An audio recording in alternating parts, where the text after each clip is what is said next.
I want to marry Steve, a doctor. So please divorce him, old lady. One day, a young woman suddenly came to our house and said that the nightclub worker, who is 12 years younger than me, leaned on my husband Steve's arm. That's fine, but there's one condition. I smiled sweetly and looked at the two of them.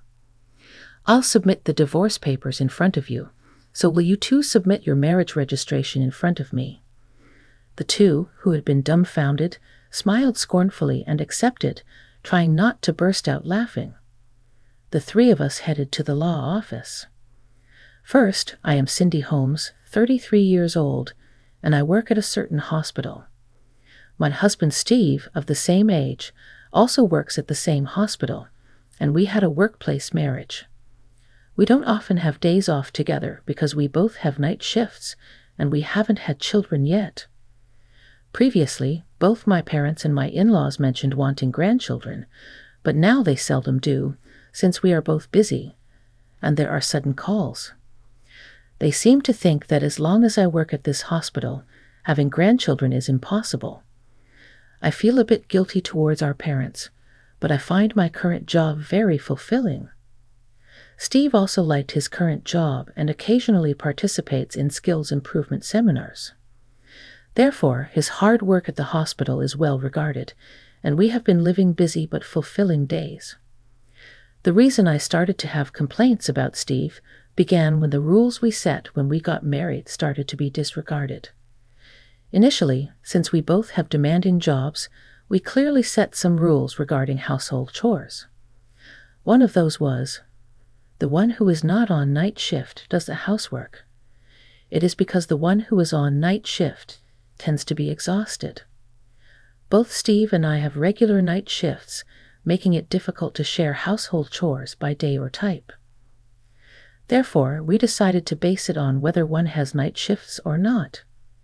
When I had a night shift, Steve used to cook simple meals and do the cleaning and laundry. However, recently, even when he's not on night shift, he's often out at night. Hey, haven't you been leaving the house more often even when you're not on night shift? Oh yeah, sorry.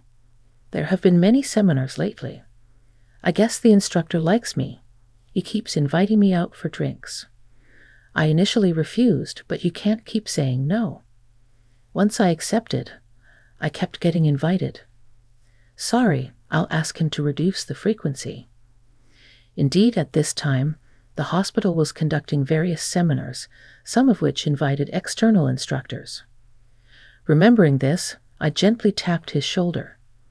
That's fine. It means they expect a lot from you, right? Besides, the seminar will only last about 2 more weeks. Don't worry about home and just do your best. Thanks, that helps. Steve is a good listener, and I always end up talking about various things. That's why it makes sense that the instructors liked him. He said he would pay for the drinking sessions out of his allowance, but at that pace, he would run out of money quickly. So, I decided to pay for the drinking sessions from our living expenses for another 2 weeks. For the next 2 weeks, Steve started going out at night every time there was a seminar. Even after the seminars ended, his night outings continued. When I thought he might be having night shifts, a veteran cleaning lady told me otherwise.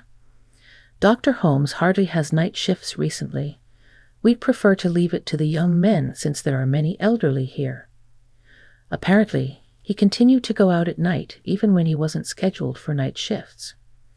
Just when I felt suspicious and was about to confront him, my schedule suddenly became very busy, leaving me no time to question him. When my hectic schedule finally eased, I no longer thought about confronting Steve. I just wanted to go home and sleep in bed, exhausted. When I returned home from a night shift, there were unfamiliar high heels in our home. I'm home, Steve. Is there a guest? Welcome back.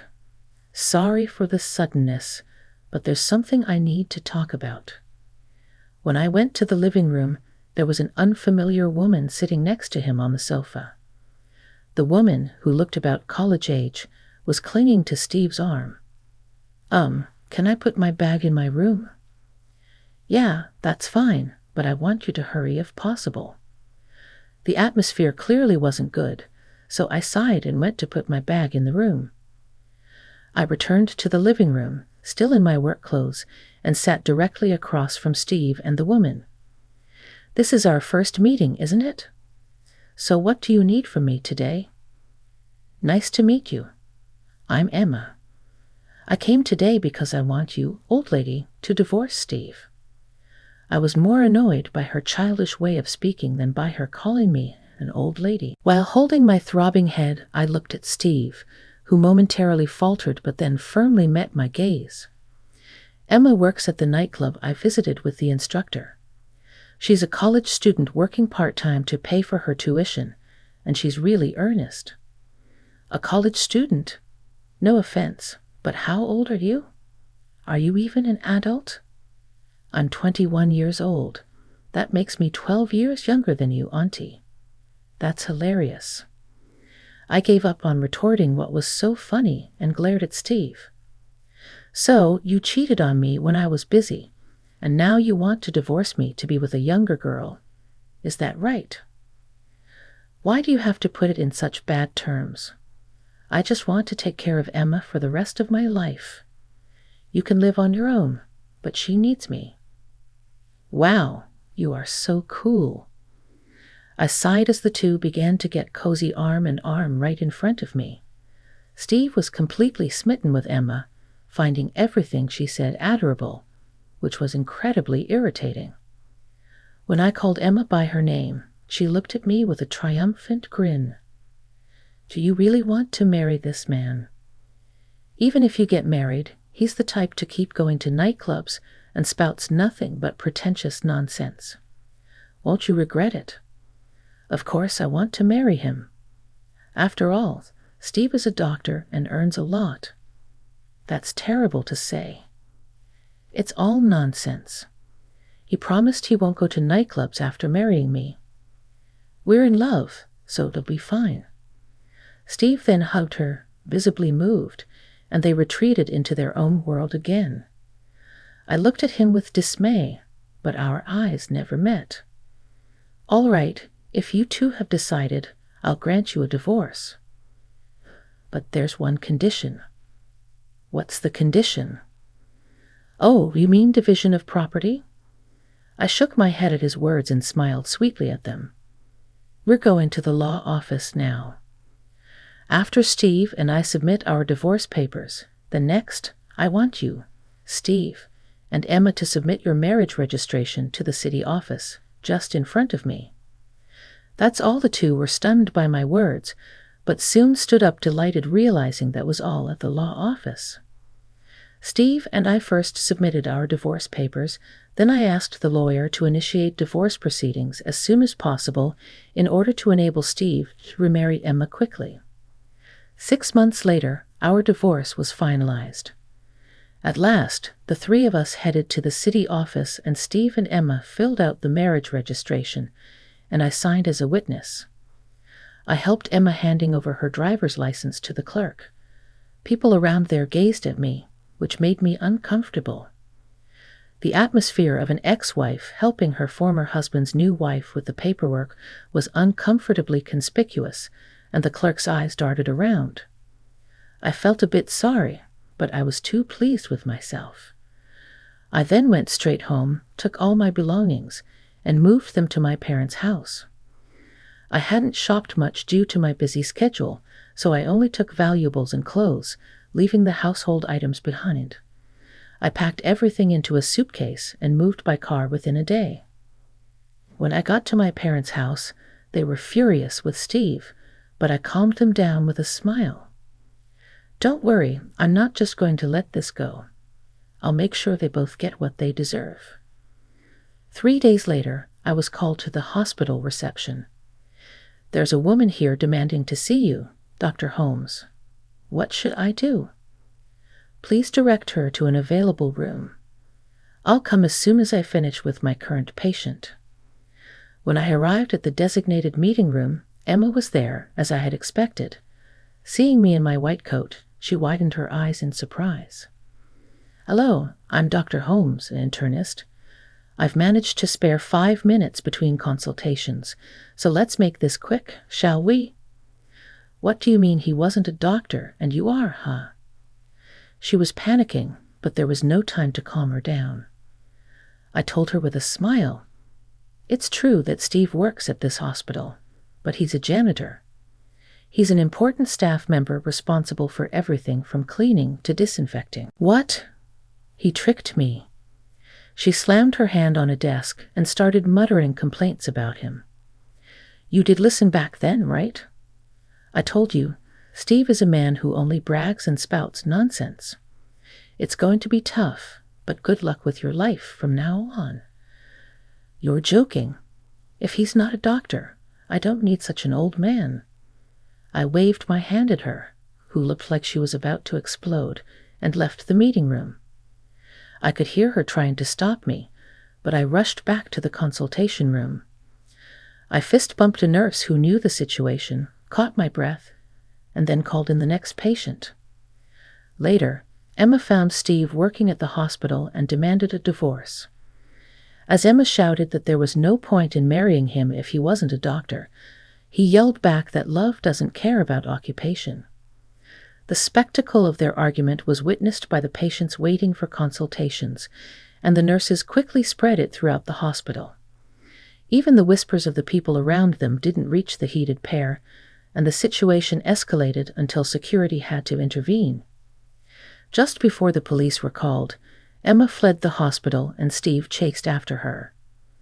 When Emma got home, she screamed that she wanted a divorce and would take the house, also demanding property division. This caused a level of noise that disturbed the neighbors. Around the time our divorce became known in the hospital, I filed for property division against Steve, whether the certified mail reached them or not. Steve and Emma soon came to my parents' house. What do you mean by claiming property division? You didn't set any conditions other than me remarrying. They barged into the house and ranted, not caring that my parents were there. Because Steve, you cheated while we were married, and Emma, you knew he was married and still had an affair, right? So, of course, what goes around comes around.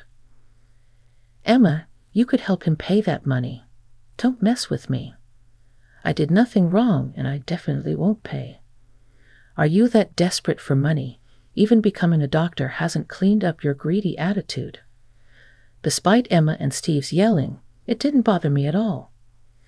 Do you know why I included your remarriage as a condition for our divorce? They looked puzzled and frowned. One reason is I wanted everyone to see that Steve switched to another woman while still married to me. Normally, divorcing and remarrying right away is like saying the new spouse is the affair partner. Well, even if I didn't do that, you two made enough noise at the hospital for everyone to know. The other reason is I wanted to make sure I could get a property division from you. I thought Emma was just your stage name, and I didn't know where you worked or what kind of person you were. That's why I had you fill out the marriage registration and helped with the process all the way. Thanks to that, I got to see all your identification documents and proofs. You know you have to change the address on your driver's license when you get married, right? While Steve's GED, her face turned increasingly pale. So, I'll leave the rest to my lawyer. You can try to dodge or run away, but don't forget that I have all your personal information. For Emma, who works as a nightclub worker, protecting her personal information is crucial to avoid being easily identified or stalked. As I smiled, Emma fled with loud footsteps. Steve left stunned, clicked his tongue at me, and then chased after her. I sighed in relief as my house finally quieted down, calming my furious parents. After that, Emma has been steadily paying the part of the property division. Considering she's a college student, I presented a small amount which she will likely finish paying within the year. Emma seems to want a divorce, but Steve is resisting, and she doesn't have the means to hire a lawyer for divorce negotiations. So although they can't divorce, they are living separately. Ultimately, Emma is also to blame for believing that Steve was a doctor just because she saw the same last name on the hospital's directory.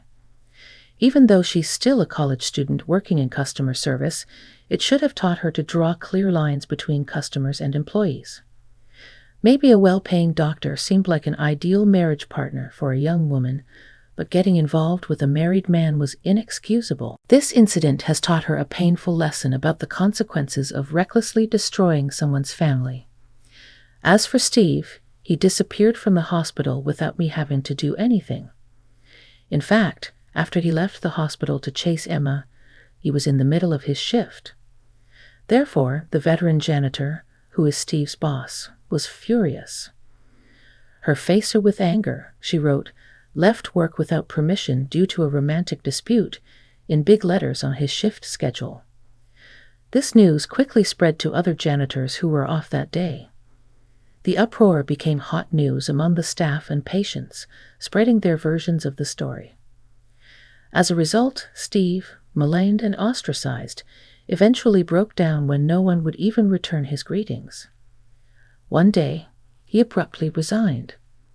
Later, he returned to his parents' home where his father, already informed of the situation, gave him a severe reprimand. Although Steve didn't apologize, his mother transferred the full amount of the property division I had requested. So I decided not to worry about it any further. In the hospital, I received approaches from male doctors and nurses who heard I was now single. However, I've declined all offers, thinking I'm not ready for marriage just yet.